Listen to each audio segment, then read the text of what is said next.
السلام عليكم ورحمة الله وبركاته. أنا وائل ممدوح عبد الفضيل، صحفي في جريدة بريق، ومعنا النهاردة موهبة جديدة من المواهب. ممكن أتعرف باسمك؟ وعليكم السلام، تشرفت بحضرتك. أنا إسراء خميس عبد العظيم، بشهرتي في الوسط إسراء المراكبي. ممكن تقولي لنا بدأت الكتابة من إمتى؟ من سنتين تقريبا، وأنا في تالتة ثانوي. ممكن تقولي لنا إزاي اكتشفت موهبتك؟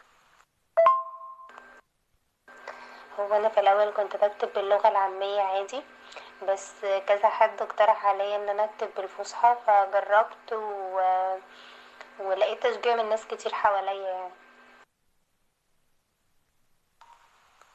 مين اللي شجعك إنك تكوني كاتبة؟ وشجعوني جدا بجد وعيلتي بقى. رد فعل أهلك لما شافوا كتاباتك وعرفوا إنك كاتبة؟ انا كنت في اكتر الاوقات لما كنت بكتب حاجه وكده ما كنتش بنزلها، فكنت بكتبها بقى مع نفسي، قليل لما انزل مثلا بوست وكده. فما كانوش واخدين بالهم اصلا من الموضوع في الاول، بس بعد كده بقى لما عرفوا اتبسطوا. ممكن تقولي لنا مين مثلك الأعلى في الكتابة؟